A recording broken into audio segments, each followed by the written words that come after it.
In this episode of Lake Log, there's a very bossy cormorant, some cautious grebes, some green herons test the limits of gravity, Mango lays down the law, and there are 5 references to the movie The Big Lebowski.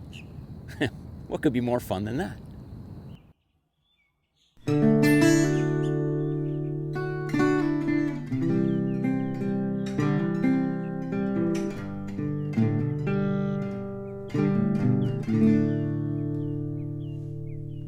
There's a guy in a canoe and he wants a word with you.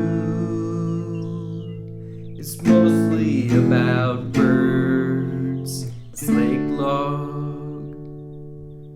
It's casual and conversational and slightly educational. Suburban lake navigation sparking thoughtful meditations that are mostly about birds. It's Lake Log.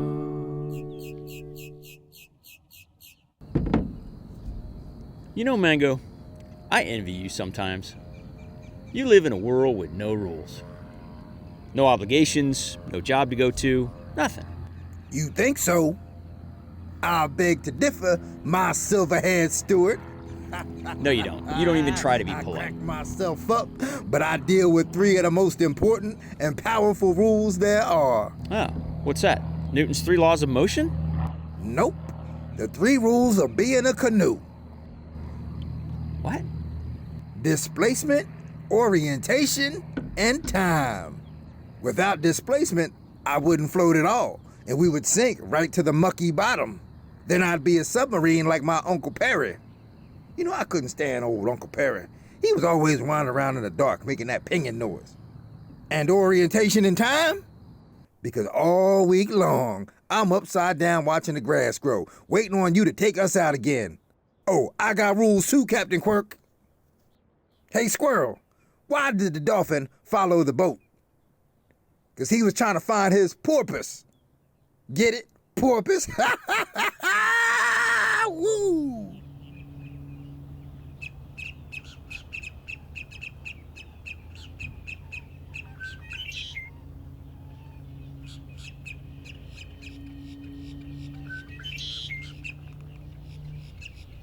From his high perch, the Red-Winged Blackbird flashes his epaulets and calls out a warning to other males, marking the area as his own.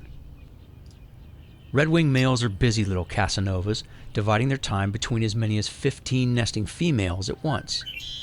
They'll eat insects in the summer and seeds in the winter and are seen year-round throughout Florida. Redwings nest and forage on the ground, but males spend a lot of time up high, setting those territorial boundaries. If a childhood in Florida is my origin story, the call of the Red-Winged Blackbird is part of the soundtrack. Whenever I hear the redwing, I think of home. Birds take full advantage of the fact that they live in a 3-dimensional world.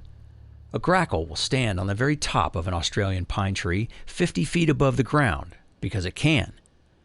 Dizzyingly high perches don't really matter when you can fly, neither does a perch that moves. If you make your home in a tree, there's going to be some windy days you'll just have to ride it out. And sometimes the bare branches of a seemingly insignificant little tree can be as important to a bird's well-being as a backyard bird feeder. And if you're a patient non-birder, you might get to see any number of species standing on those scruffy, insignificant branches. That common boat-tail grackle, or a belted kingfisher, or 10 minutes later, a red-shouldered hawk, or 10 months later, a magnificent pair of great horned owls. And it may just be that for the majority of the time, the branches of that scruffy little tree aren't perched upon by anything. But there it is, not insignificant after all. If a human puts a post in the ground or in the water, eventually a bird will stand on it. Over time, a certain bird might find that post more desirable to stand on than any other post around, even if there's another one right next to it. Watch as this cormorant chases a brown pelican, a bird that is easily 5 times bigger, right off its favorite wing-drying perch. The pelican could fight back, but it doesn't, because birds, by nature, do not seek conflict with one another for conflict's sake. That's a human thing. Male grackles will compete with one another for dominance, playing a game of who can look up at the sky the longest. The grackles don't fight each other, but instead play a game of chicken. The rules of the game are simple. The grackle that lowers his head first loses. Birds don't really care about the boundaries we set for each other. They live by a different set of rules. And birds will do their best to survive in the human world right up to the point at which they can't. Remember those smart crows trying to steal the osprey's fish? Those were fish crows, and they're amazingly resilient, robbing other bird nests, digging up turtle eggs, even stashing food for use later. And what's the biggest threat to a bird that will even eat human vomit and garbage to survive? It's not another bird. It's habitat loss. We could cause even the fish crow, a bird with an iron stomach, to eventually disappear. I would miss the crows. They really tie the lake together. The painted buntings have briefly returned to my backyard, stopping over during their annual migration southward, but the wading birds in the lake seem more scarce to me. It seems like I can fill my canoe with lake trash faster than I can fill my camera with lake bird video. The tricolored herons are always here, and we can tell this one is in its breeding phase because of the white plume feathers on its head and the blood-red eyes. A lot of Florida residents come from elsewhere, and although I sometimes wonder if anyone down here respects the rules of the road, these Egyptian geese are doing their best to fit in. The Egyptian goose, related to the duck, is native to sub-Saharan Africa and the Nile Valley, and are now part of a growing feral population here in Florida. Originally escapees from captivity, they don't belong here, but it's not their fault. Some human ignored the rules of native ecology and imported them. They didn't ask to be forcefully removed from their native land, but this is what happens, Larry. The anhingas are always here, and I really hope it stays that way. This is a male I recorded in February. Adult males have a black neck, while the female and immature anhingas have a brown neck. And you can tell this male is in its breeding phase because of the blue color around the eyes. I love the color around their eyes. It makes them look like they're wearing little swim goggles. Without oil glands in their feathers, the anhinga soaks up water like a sponge. This helps them to swim underwater. And as a rule, they must dry out their feathers in the sun before they can fly again at any great altitude. The anhinga, or from the Brazilian Tupi language, snakebird, spears fish with its bill, then tosses it up in the air to swallow it whole, all while swimming. This has been incredibly difficult to capture, and I'm still working on it, but here's a slightly fuzzy recording that I did get that demonstrates the anhinga's impressive motor skills.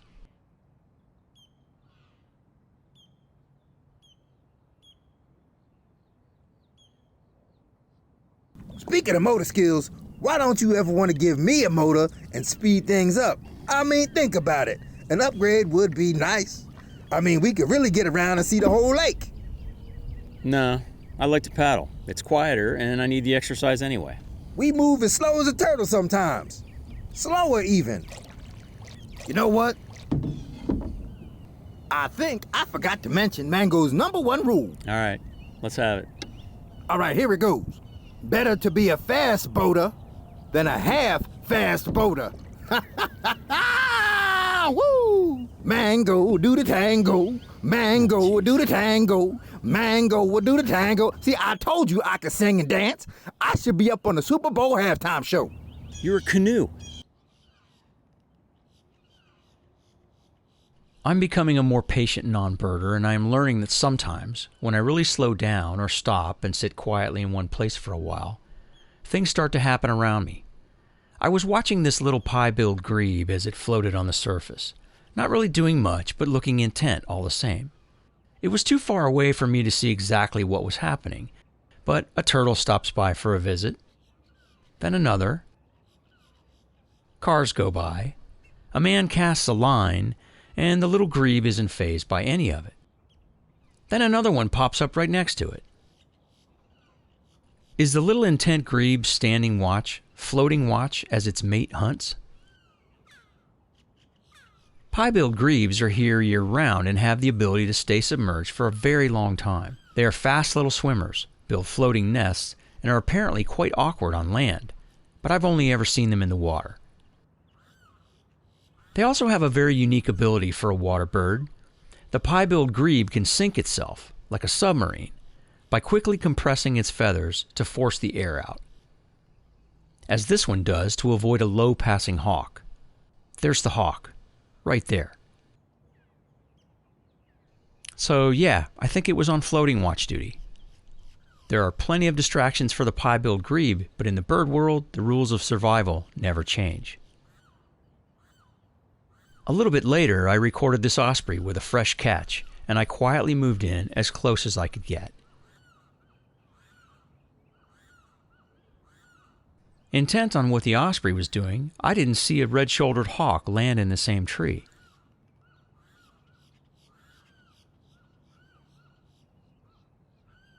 The osprey saw it, though, and because he didn't want to enter into a world of pain, quickly fled with his catch. That kind of aggression will not stand, man. Hawks aren't picky eaters. Dive bomb a grebe, steal a fish from an osprey. It's all in a day's work for the hawk, and possession, as humans say, is 9/10 of the law. I learned that red-shouldered hawks stay in the same territory for years, so I've probably recorded this same bird more than a few times.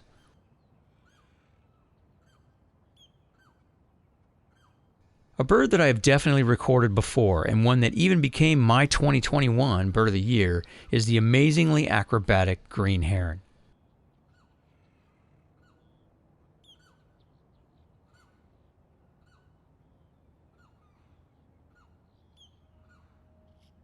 And what laws do the green heron abide by?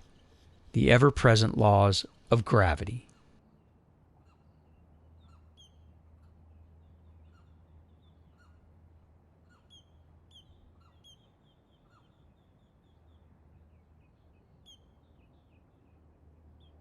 Their hunting method is methodical. Find a low branch over the water, get into position, check your grip, estimate the distance to your target, then strike, and try not to fall in the water.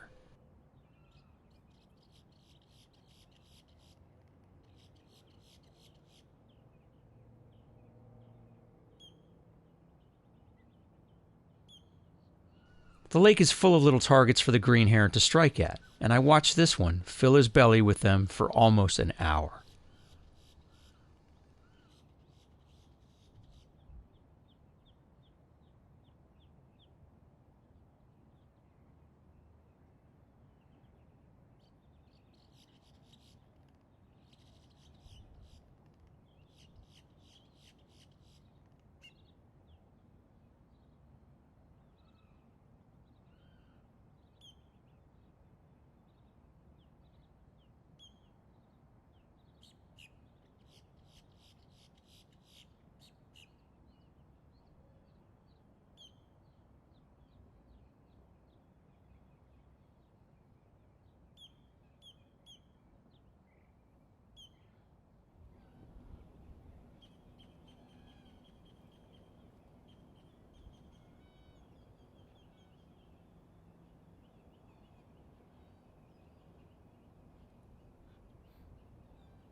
If a low branch isn't handy and a post is, then the green heron will still make full use of balance, strength, and speed to keep itself fed, stretching out at an almost impossible angle, like a Cirque du Soleil performer.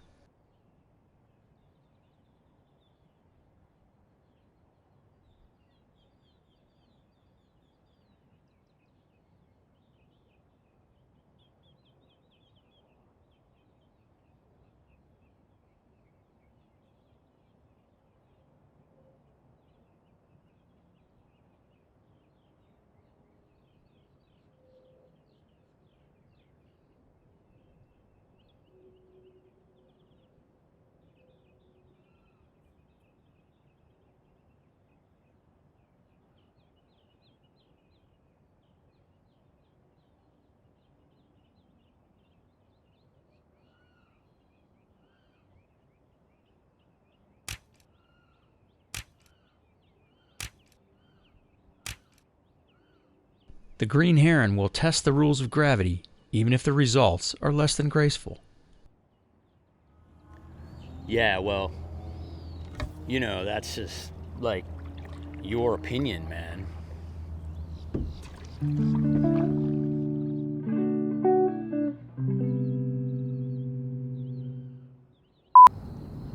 You're in the middle of the lake talking to a camera. You strange person, no?